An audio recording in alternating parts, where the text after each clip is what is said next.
अब जब कमिटमेंट की बारी आती है और डेडिकेशन की बारी आती है तो आपको हम यहाँ पे मिसाल देंगे शोएब मलिक की कि शोएब मलिक 40 साल की उम्र में भी अभी भी कोई डोमेस्टिक कोई चीज़ कोई ऐसा मौका जहाँ पे उनको क्रिकेट खेलने का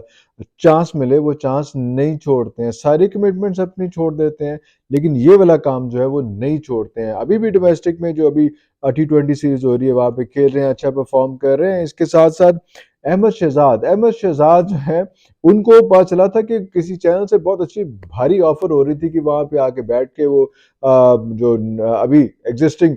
टीम है और मैचेस हैं उन पे कमेंट्स पास करें, लेकिन उन्होंने कहा कि उससे बेहतर ये है कि मैं अपने क्रिकेट पे फोकस करूं और बजाय इसके कि उन प्लेयर्स पे जिनके साथ मैं एक्सपेक्टेड जाके खेलूंगा उन पे कमेंट्स पास करने पे, उन पे तबसरे करने पे, उन पे बातें करने के मैं कोशिश करूंगा, मैं चाहूंगा कि मैं जाके ग्राउंड के अंदर उनका मुकाबला करूं, उनके साथ मैं क्रिकेट खेलूं। वो भी अच्छी कमिटमेंट के साथ इस वक्त डोमेस्टिक खेल रहे हैं और वो अच्छा परफॉर्म कर रहे हैं। ये दोनों वो प्लेयर्स हैं, शोएब मलिक 40 साल से ऊपर की उनकी एज हो चुकी हुई है वो, और अहमद शहजाद तो अभी अभी रिसेंटली कल परसों बड़ा अच्छा परफॉर्म किया है। अब ये दोनों जो है वो likely to be played in T20। अभी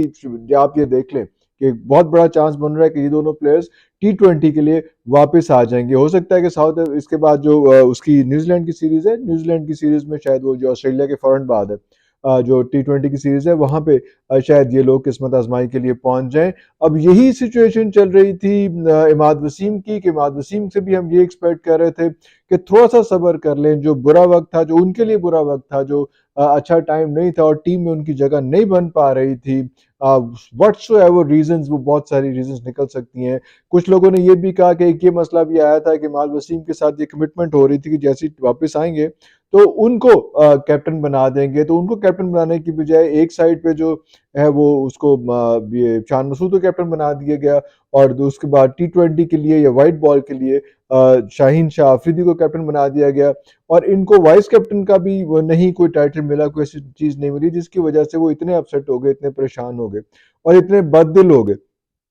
कि उन्होंने अपने आप को एक किस्म की खुदकुशी ही कर ली। उन्होंने इंटरनेशनल क्रिकेट से रिटायरमेंट का ऐलान कर दिया। बड़ा मुश्किल फैसला था, बड़ा अजीब फैसला था और कोई कोई अच्छा पाकिस्तानी क्रिकेट के लिए अच्छा फैसला नहीं है, क्योंकि इमाद वसीम जो है वो कैरिबियन लीग भी खेल चुके हैं, सारा कुछ किया हुआ है, तो उनके लिए बड़ा अच्छा एक गोल्डन चांस था पीसीबी के लिए, जो वो सोच भी रहे थे इस चीज़ पे, क्योंकि अगला जो वर्ल्ड कप है जो 6 से 7 महीने के बाद T20 का वर्ल्ड कप है वो वेस्ट इंडीज में है और अमेरिका में है। तो वेस्ट इंडीज में, कैरिबियन में वो बड़ा अच्छा परफॉर्म करते रहे हमेशा। उन्होंने वहां पे जब भी कैरिबियन लीग खेली है तो उसमें बड़ा अच्छा परफॉर्म किया है। तो एक बड़ा अच्छा ये फीचर साबित हो रहे थे इमाद वसीम के, यार मैं जो है। लेकिन इस टाइम पे ऐसे मौके पे आके जब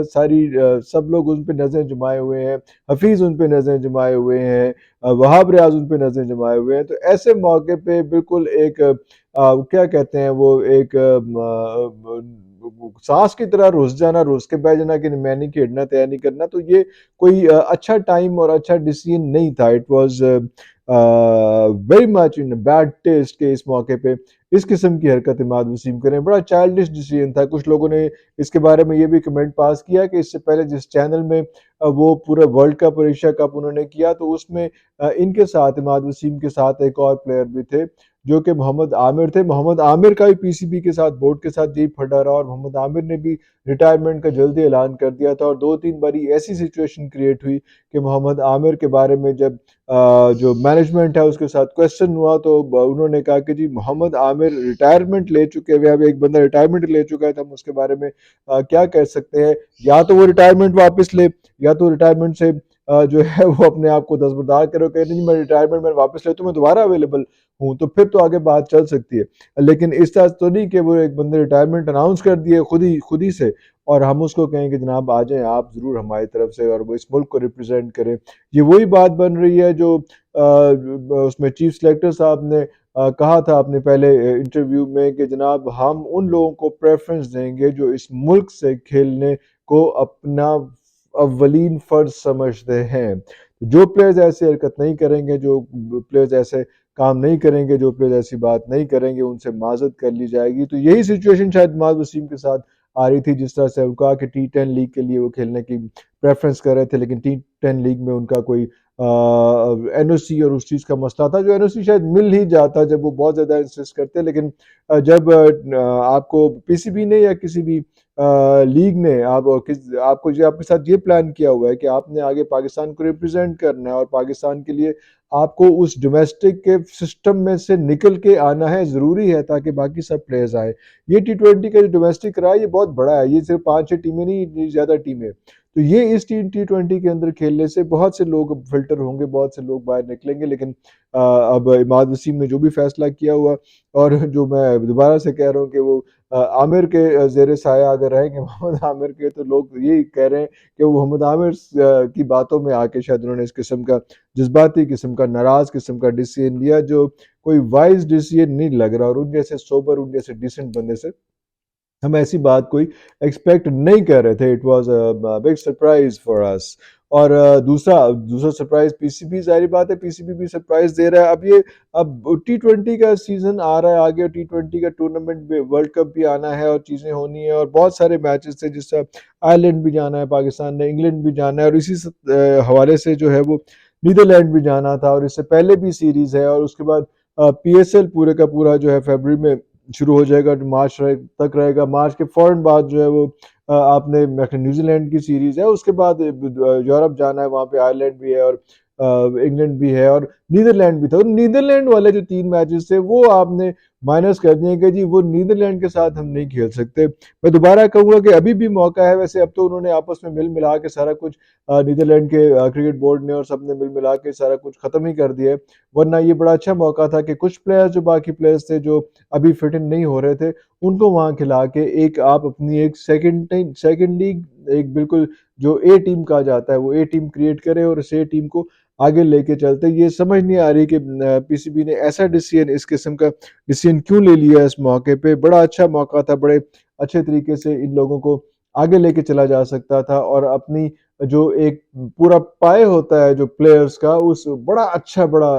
अहम मौका था कि उस पाए को बढ़ा देते। और उसके बाद जब अपने पास वर्ल्ड कप के लिए जाना है, वर्ल्ड कप में है भी ऐसा कि वेस्ट इंडीज़ की पिचेज़ हैं, और उसके साथ जो है वो अमेरिका की पिचेज़ हैं। अमेरिका की पिचेज़ में अगले फर्स्ट टाइम यहाँ पे मैचेज़ होने हैं, इससे पहले अमेरिका की पिचेज़ में किसी प्लेयर ने, किसी ने खेला नहीं। पिचेज़ कैसे बिहेव करेगी बाकी सब मुल्कों की पिचेज़ का, तो ऑस्ट्रेलिया की पिचेज़ है, इंग्लैंड की पिचेज़ हैं, आयरलैंड की पिचेज़ हैं, न्यूज़ीलैंड की पिचेज़ हैं, बाकी सारे पिचेज़ पे तो खेला हुआ है, लेकिन ये पिचेज़ किस तरह से परफ़ॉर्म करेगी, ये अभी तक किसी को नहीं पता है। तो अगर इस किस्म के हालात में खेलना है, तो आपके पास एक पाई चार्ट बड़ा होना चाहिए, आप प्लेयर्स के गैलरी बड़ी होनी चाहिए, जिसमें ज़्यादा से ज़्यादा प्लेयर्स आपके पास अवेलेबल हों, ताकि आप पिक एंड चूज़ करके आखिरी मौके के लिए, वर्ल्ड कप के लिए, फिर इस किस्म की हरकत ना करें, जिस तरह अभी ये ओडीआई के अंदर हुआ है कि हमारे पास, हमने पहले खिलाया ही नहीं फ़खर ज़मान को, जो जिस मौके पे जिस वक़्त खिलाया, तो उस वक़्त सिचुएशन बड़ी डिफरेंट हो चुकी हुई थी। हमारे पास कोई मौका ही नहीं बचा था, हमारे पास कोई